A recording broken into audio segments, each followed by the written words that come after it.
शरीर को फैलाकर मुझ पर चढ़ी हुई होती है और बड़े आराम से सो रही होती है। सबसे खतरनाक बात यह होती है कि उसका चेहरा मेरे चेहरे से 1 सेंटीमीटर भी दूर नहीं होता। उसकी गर्म सांसें लगातार मेरे होंठों को छू रही होती हैं। मेरे पूरे शरीर के रोंगटे खड़े हो जाते हैं। मैं हल्का सा खनखारता हूँ, जिस पर उसकी पलकें हल्के से कांपती हैं। आंखों के कोने में एक शरारती मुस्कान झलकती है और फिर वह दोबारा आंखें बंद कर लेती है। अब मुझसे भी नाटक नहीं होता। हाथियान, तुम्हारा स्लीप वॉकिंग अब बहुत ज्यादा बढ़ गया है, इसका इलाज करवाना पड़ेगा। वह तुरंत बोल पड़ती है। जियांगची, तुम मौका देखकर फायदा उठा रहे हो? मैं हंस देता हूँ। अच्छा, नाटक जारी रखो। वैसे भी इस स्क्रिप्ट को बदले हुए तुम्हें काफी समय हो गया है। तुम झूठ बोल रहे हो, साफ दिख रहा है कि तुम्हारे मन में बुरे इरादे हैं। मैं तुरंत जवाब देता हूँ। आधी रात को बेडरूम से निकलकर यहाँ तक जीपीएस की तरह एक्यूरेट तरीके से कौन पहुंचा था? और फिर खुद को कंबल बनाकर मेरे ऊपर कौन लेट गया था? ऊपर से चोरी और सीना जोरी भी कर रही हो। सच में प्रोफेशनल हो तुम। वह तुरंत मुंह फुलाकर कहती है। वह मैं नहीं थी, मैं स्लीप वॉकिंग कर रही थी। अच्छा, स्लीप वॉकिंग? तो फिर स्लीप वॉकिंग करते हुए तुमने क्या क्या किया, ये तुम्हें खुद पता होना चाहिए। कैसे कोई स्लीप वॉकिंग में मुझे पिलो की तरह पकड़कर सो सकता है? ऊपर से नींद में बड़बड़ाना और खुद ही मुस्कुराना भी। यह सुनकर वह समझ जाती है कि बहस में जीतना मुश्किल है, जिस पर वह तुरंत अपना एक्टिंग मोड बदल देती है और आंखों से मोती जैसे आंसू गिराने लगती है। उसे इस हालत में देखकर मेरा दिल सच में पिघलने लगता है, लेकिन अगले ही पल मेरे दिमाग का ट्यूमर फिर से याद आ जाता है, जैसे किसी ने बर्फ का पानी डाल दिया हो। मेरे सारे गलत समय पर पैदा हुए ख्याल तुरंत खत्म हो जाते हैं। मैं खुद को सख्त बनाता हूँ, उसे धीरे से हटाता हूँ और बिना पीछे देखे वहां से निकल जाता हूँ। पीछे से उसकी भरी हुई आवाज सुनाई देती है। जियांगची, तुम बहुत बुरे इंसान हो। लेकिन मैं फिर भी पीछे मुड़कर नहीं देखता और सीधे अपार्टमेंट से बाहर निकल जाता हूँ। अगली सुबह मैं जानबूझकर जल्दी उठता हूँ और डॉर्मेट्री से निकल जाता हूँ। इतने दिनों तक लगातार उसके पीछे पड़े रहने की आदत पड़ चुकी थी। अब यह शांति उल्टा मुझे खालीपन का एहसास देने लगती है। लेकिन उसी दिन दोपहर में जैसे ही मैं अपनी सावधानी थोड़ी कम करता हूँ, वह जानी पहचानी परछाई फिर से दिखाई देती है। दूर से ही उसकी फेमिलियर खुशबू हवा में तैरती हुई मेरे पास पहुंच जाती है। हमारी नजरें मिलती हैं। माहौल ऐसा लगता है जैसे हवा में बिजली चमक रही हो। मैं कुछ समझ पाऊं उससे पहले ही वह तेजी से दौड़कर सीधे मेरी बाहों में आ गिरती है। पति, क्या कल तुम मुझसे नाराज हो गए थे, इसलिए मुझे छोड़कर भाग गए थे? मैं मन ही मन सोचता हूँ कि अगर सच में शिकायत भी होती तो क्या मैं बोल पाता? नहीं, ऐसी कोई बात नहीं है, ज्यादा मत सोचो। मुंह से मैं ऐसा कहता हूँ, लेकिन शरीर उसे दूर धकेलने की कोशिश कर रहा होता है। दिक्कत बस इतनी होती है कि मैं उसे हिला तक नहीं पाता। आसपास के स्टूडेंट्स एक साथ हमारी तरफ देखने लगते हैं। कई लोगों के फोन की स्क्रीन चुपचाप चमक रही होती है। मुझे पूरा यकीन हो जाता है कि कल कॉलेज फोरम की पिंड पोस्ट यही होने वाली है। जियांगची और हान तिएन के रहस्यमयी रिश्ते का खुलासा। दिन दहाड़े इस तरह चिपकने का मतलब आखिर क्या था? जितने ज्यादा लोग देखने लगते हैं, हान तिएन उतना ही कसकर मेरी कमर पकड़ लेती है, यहाँ तक कि अपना सिर भी मेरी छाती में छुपा लेती है। तभी अचानक उसकी कुछ बेस्ट फ्रेंड्स वहां से गुजरती दिखाई देती हैं। हमारी नजरें मिलती हैं। उनकी आंखों में साफ शरारत दिखाई देती है, लेकिन वे जानबूझकर अनजान बनने लगती हैं। मैं लगभग रोते हुए कहता हूँ, मेरी प्यारी बहनों, इसे यहाँ से ले जाओ, मैं तुम सबको बारबेक्यू खिलाऊंगा। वे एक दूसरे को देखकर मुस्कुराती हैं। अरे वाह, आज तो हवा बहुत तेज चल रही है। आंख में कुछ चला गया है, कुछ दिखाई ही नहीं दे रहा। मैं लगभग चीख पड़ता हूँ, किसी डूबते हुए इंसान को यूं मत छोड़ो, इसे ले जाओ। लेकिन वे हंसते हुए जवाब देती हैं, नहीं नहीं, हमें लाइब्रेरी जाना है, हम थर्ड व्हील नहीं बनना चाहते। अब मैं पूरी तरह हार मान लेता हूँ। दिल राख की तरह ठंडा पड़ चुका होता है। जाते जाते वे पीछे मुड़कर एक और तीर चला देती हैं। ब्रोदर जियांग, हान तियाओ निगढ़ेन तुम्हारे भरोसे है, उसका अच्छे से ख्याल रखना। मैं पूरी तरह स्पीलेस हो जाता हूँ। फिर नीचे देखता हूँ। मेरी बाहों में मौजूद लड़की सिर उठाकर मुझे देख रही होती है। उसकी बड़ी बड़ी आंखें चमक रही होती हैं। चेहरे पर ऐसी विजयी मुस्कान होती है जैसे सब कुछ उसकी प्लानिंग के मुताबिक हुआ हो। अभी कुछ मिनट पहले वाली बेचारी लड़की का नामो निशान भी नहीं बचा होता और फिर शुरू हो जाती है एक और दोपहर। हान तिएनगिन मुझे जबरदस्ती पूरे शहर में घुमाती रहती है। रात तक मैं थककर बुरी हालत में पहुंच जाता हूँ। आखिरकार हम दोनों वापस अपार्टमेंट लौटते हैं। मैं मरे हुए कुत्ते की तरह सोफा पर गिर पड़ता हूँ। फिर गंभीर आवाज में उसे वार्निंग देता हूँ, आज रात ठीक से बेड पर सोना। अगर फिर आधी रात को स्लीप वॉकिंग करके यहाँ आई या कोई नया ड्रामा किया तो फिर मुझसे बुरा कोई नहीं होगा। मेरी आवाज सुनकर वह सच में डर जाती है। वह होंठ फुलाकर बिल्कुल किसी सताई हुई छोटी पत्नी जैसी लग रही होती है। धीरे धीरे कदम बढ़ाती है। हर 3 कदम बाद पीछे मुड़कर मुझे देखती है। आखिर बेडरूम तक पहुंचती है, कंबल ओढ़ती है और सिर्फ अपनी चमकती आंखें बाहर छोड़ देती है। उसे इस तरह देखकर मेरे दिल में अजीब सी भावनाएं उठती हैं। मैं सोफा पर लेट जाता हूँ और यूं ही कॉफी टेबल पर रखा हान तिएनगियान का आईपैड उठा लेता हूँ। सोचता हूँ थोड़ा गेम खेलकर मन हल्का कर लूं, लेकिन जैसे ही स्क्रीन अनलॉक होती है मैं पूरी तरह सुन्न रह जाता हूँ। ऐसा लगता है जैसे बिजली सीधे मेरे सिर पर गिर गई हो। सांस लेना तक भूल जाता हूँ। गैलरी ऐप एक फोटो एल्बम पर खुली होती है। एल्बम के अंदर सैकड़ों फोटोज भरे होते हैं और उन सभी फोटोज में हान तियाओ नियन एक आदमी के साथ बेहद करीब दिखाई देती है। लेकिन सबसे बड़ा झटका उस आदमी का चेहरा होता है। उसकी आंखें, उसकी भौहें, नाक, होंठ, सब कुछ ऐसा लगता है जैसे वही चेहरा मेरे चेहरे की कॉपी हो। नहीं, सिर्फ मिलता जुलता नहीं, लगभग बिल्कुल एक जैसा। लेकिन हिसाब लगाऊं तो हान तिएनगियन से मेरी मुलाकात हुए अभी कुछ ही दिन हुए थे, जबकि इन फोटोज के बैकग्राउंड और मौसमों के बदलाव को देखकर साफ पता चलता था कि ये कई सालों की तस्वीरें थीं। और एक बात बिल्कुल तय थी, उन फोटोज में मौजूद आदमी मैं नहीं था। तो क्या मेरा कोई और भाई भी है, कोई बिछड़ा हुआ ट्विन ब्रदर जिसके बारे में मैंने कभी सुना तक नहीं है? यह सोचकर मैं खुद को शांत करने की कोशिश करता हूँ, लेकिन दिल के अंदर उठ रही बेचैन लहरें रुकने का नाम नहीं लेती हैं। मगर जैसे ही मैं वापस मेन स्क्रीन पर आता हूँ, वॉलपेपर में लगी वह हाई क्वालिटी फोटो किसी भारी हथौड़े की तरह सीधे मेरे सिर पर आकर पड़ती है। वह एक वेडिंग फोटो होती है। फोटो में मेरे जैसा ही चेहरा रखने वाला एक आदमी एक खूबसूरत वेडिंग ड्रेस पहनी हुई लड़की को अपनी बाहों में कसकर पकड़े रहता है, और वह लड़की कोई और नहीं बल्कि हान शियाओयान ही होती है, जिसे देखकर मेरी सांसें रुकने लगती हैं। ऐसा फील होता है जैसे कमरे की सारी हवा अचानक खींच ली गई हो। मेरा दिमाग सुन्न पड़ने लगता है, आंखों के सामने अंधेरा छाने लगता है, और इससे पहले कि मैं खुद को संभाल पाता, आंखों से आंसू बहने लगते हैं। मेरे दिल में ऐसा दर्द उठता है जैसे किसी ने सालों पुराना सिरके का पूरा मटका उसमें उड़ेल दिया हो। एक तरफ कड़वाहट होती है, दूसरी तरफ घुटन, और साथ ही साथ धोखा खाने का एहसास भी मुझे अंदर से तोड़ने लगता है। तो यह लड़की सिर्फ किसी और की गर्लफ्रेंड ही नहीं है, बल्कि इनके वेडिंग फोटोज तक खिंच चुके हैं। शायद शादी की रजिस्ट्रेशन भी हो चुकी हो, जिस पर मुझे अचानक सब समझ आने लगता है। आखिर वह मेरे साथ इतनी क्लोज क्यों हो रही थी, इतनी स्पेशल क्यों थी, इतनी एग्रेसिव होकर मेरे करीब क्यों आ रही थी? क्योंकि मैं उसका पहला चॉइस कभी था ही नहीं। मैं तो बस उसके असली बॉयफ्रेंड का सब्स्टिट्यूट था, एक ऐसा इंसान जिसका चेहरा उसके बॉयफ्रेंड से मिलता था, जिस पर मेरा दिल किसी कांच के टुकड़े की तरह जमीन पर गिरकर बिखर जाता है। मैं झटके से सोफा से उठता हूँ, अपने चेहरे को पोंछता हूँ जो न जाने कब आंसुओं से भीग चुका था, फिर बिना पीछे देखे कमरे से बाहर निकल जाता हूँ। पीछे से हान शियाओयान की हैरान और घबराई हुई आवाज सुनाई देती है, जियांगची। लेकिन मैं एक बार भी मुड़कर नहीं देखता। उस दिन के बाद हान शियाओयान काफी देर तक मेरे डॉर्मेट्री से नहीं जाती है। वह मुझे बार बार कॉल करती है, लगातार मैसेजेस भेजती है, लेकिन मैं उनमें से किसी का भी जवाब नहीं देता। मैं बिस्तर पर सिर पकड़कर लेटा रहता हूँ, फिर भी नीचे से उसकी तेज आवाज साफ सुनाई देती है, जियांगची, तुम कछुए की तरह छिपे क्यों बैठे हो? नीचे आओ। नीचे काफी लोग तमाशा देखने के लिए इकट्ठा हो जाते हैं, लेकिन वह अब अपनी कैंपस ब्यूटी वाली इमेज की बिल्कुल परवाह नहीं करती है, बस लगातार चिल्लाती रहती है, जिस पर मैं कंबल के अंदर दुबका हुआ सोचता रहता हूँ कि उसे मेरे चेहरे से प्यार है, मेरी सोल से नहीं। अगर उसे मेरे अंदर के इंसान से प्यार होता तो वह मुझे किसी और का सब्स्टिट्यूट कभी नहीं बनाती। इसलिए चाहे वह गला फाड़कर कितनी भी आवाज लगाए, मैं अपनी जगह से हिलता तक नहीं हूँ। आखिरकार डॉर्मेटरी वार्डन जबरदस्ती लाइट्स ऑफ करवा देती है, जिसके बाद नीचे का शोर धीरे धीरे शांत हो जाता है, मगर मेरा दिमाग पूरी तरह उलझा रहता है। मैं पूरी रात जागता रहता हूँ। सुबह होने तक एक पल भी नींद नहीं आती। तभी मेरा पेट भूख से विरोध करना शुरू कर देता है, जिस पर मैं सोचता हूँ कि पहले कैंटीन जाकर 2 मीट बंस खा लेता हूँ।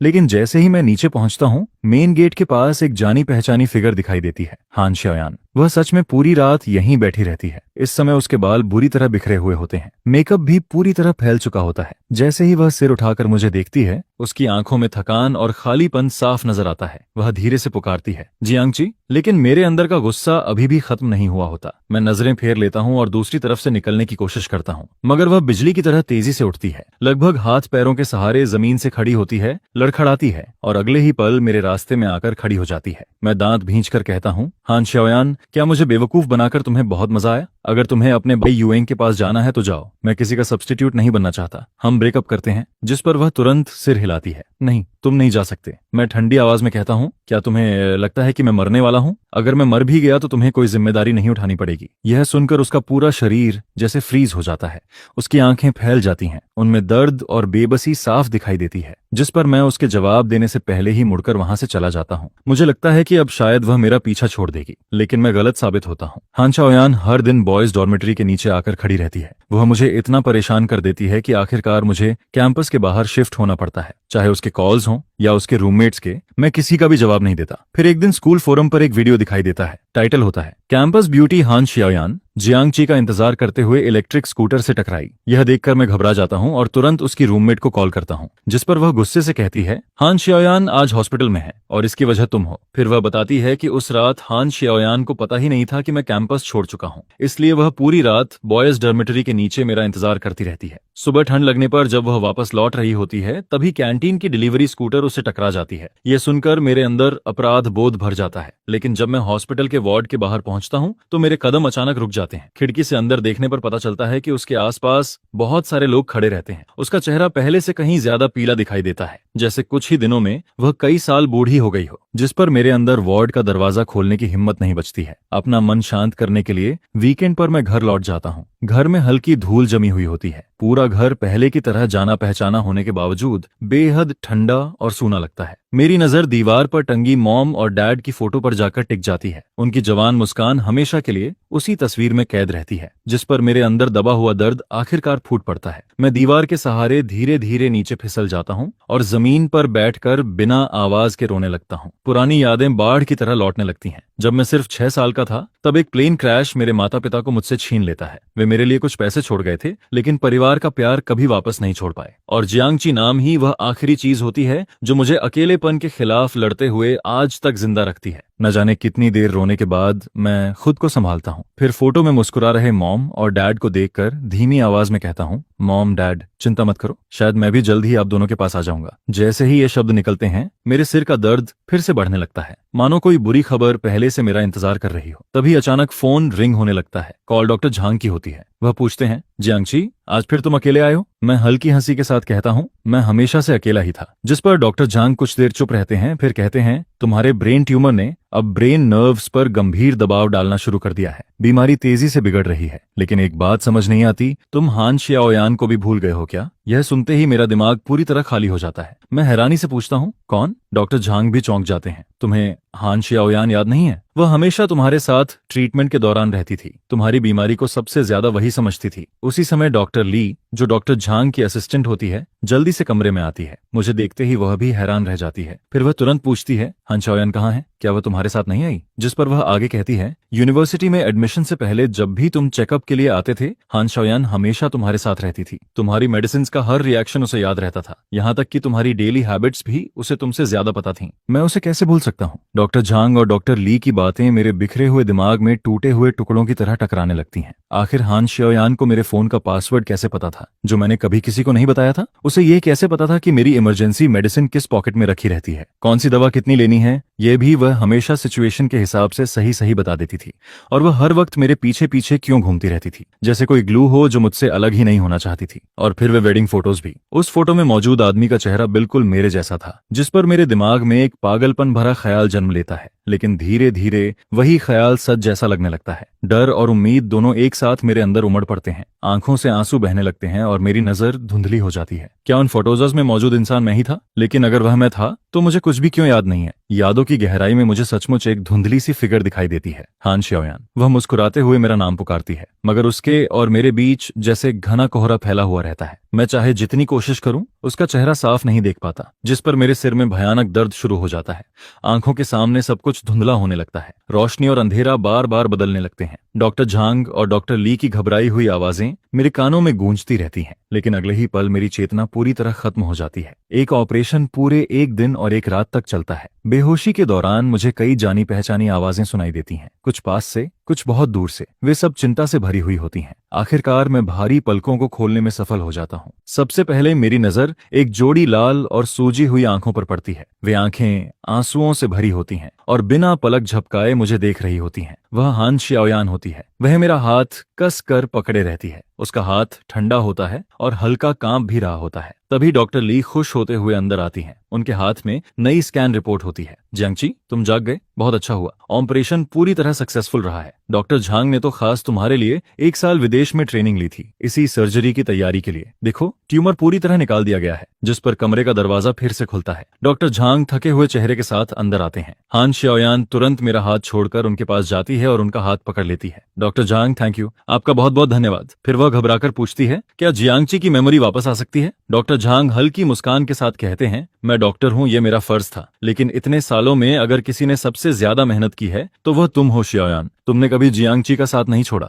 उनकी बात खत्म होते ही ऐसा लगता है जैसे मेरे दिमाग पर लगा कोई सील टूट जाता है। मैं हान शियाओयान को देखता हूँ जो आंसुओं से भीगी खड़ी रहती है, और तभी पता चलता है कि कमरे में न जाने कब से कितने लोग जमा हो चुके हैं। कुछ चेहरे परिचित लगते हैं, कुछ अजनबी, और उसी पल यादों का सैलाब टूट पड़ता है, जैसे कोई विशाल बांध अचानक टूट गया हो। सब कुछ याद आने लगता है। मुझे याद आता है कि यूनिवर्सिटी शुरू होने से पहले हान शियाओयान मेरे साथ हॉस्पिटल आई थी। फाइनल प्री सर्जरी चेकअप के दौरान मैं अचानक बेहोश हो गया था। उस समय डॉक्टर ली ने गंभीर चेहरे के साथ हान शियाओयान से कहा था, ट्यूमर बहुत खतरनाक जगह पर है, यह ब्रेन नर्व्स को दबा रहा है, सर्जरी का रिस्क बहुत ज्यादा है, और ऑपरेशन के बाद मेमोरी लॉस होने की संभावना भी काफी ज्यादा है। जिस पर हान शियाओयान मुझे कसकर गले लगा लेती है। उसके आंसू मेरे कपड़ों को भिगो देते हैं, लेकिन वह फिर भी दृढ़ आवाज में कहती है, बस जियांगची जिंदा रहे। अगर वह पूरी दुनिया को भूल जाए, अगर मुझे भी भूल जाए, तब भी कोई बात नहीं। अगर उसे एमनेशिया हो जाए तब भी मैं उसे दोबारा मुझसे प्यार करना सिखाऊंगी। इसके बाद ट्यूमर लगातार बढ़ता रहता है। देश के अंदर मेडिकल टेक्नोलॉजी सीमित होती है। विदेश के कई हॉस्पिटल्स भी सर्जरी करने से मना कर देते हैं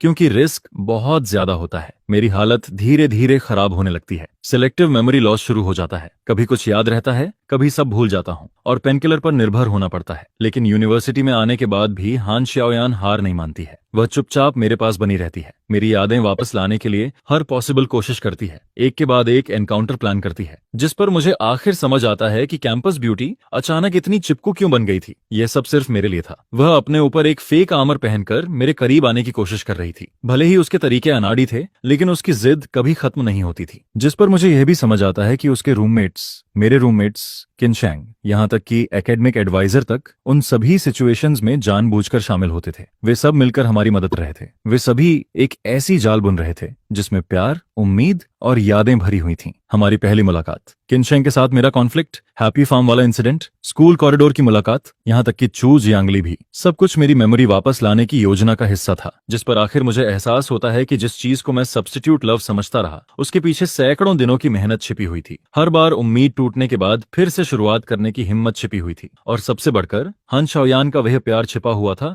जिसने अपनी सारी ताकत दांव पर लगा दी थी। तभी हान शियाओयान की उत्साहित आवाज मुझे वर्तमान में वापस खींच लाती है, जियांगची, जियांगची। मेरी आंखों से आंसू लगातार बहने लगते हैं। उसके हाथ भीग जाते हैं जिन्हें वह अब तक मजबूती से पकड़े रहती है। मैं उसका हाथ वापस पकड़ लेता हूँ। शियाओयान, मेरी आवाज कांपने लगती है। तुमने बहुत कष्ट सहा है, मुझे माफ कर दो। मैंने तुम्हें इतना इंतजार करवाया, तुम्हें इतने दुख दिए। यह सुनते ही हान शियाओयान खुद को रोक नहीं पाती। वह रोते हुए मेरी बाहों में कूद पड़ती है। हम दोनों छोटे बच्चों की तरह एक दूसरे को पकड़कर रोने लगते हैं। सारे डर, सारी तकलीफें, इंतजार का दर्द और दोबारा एक दूसरे को पाने की खुशी, सब कुछ उन गर्म आंसुओं में घुल जाता है। वह मेरी छाती से लगकर सुबकते हुए कहती है, सब तुम्हारी गलती है। तुम्हारी वजह से मेरी कैंपस ब्यूटी वाली इमेज पूरी तरह खत्म हो गई। मैं तो किसी ग्लू की तरह तुम्हारे पीछे चिपकी घूमती रही। जिस पर मैं मुस्कुराकर कहता हूँ, ठीक है, सारी गलती मेरी है, मेरी प्यारी लिटिल ग्लू मिस।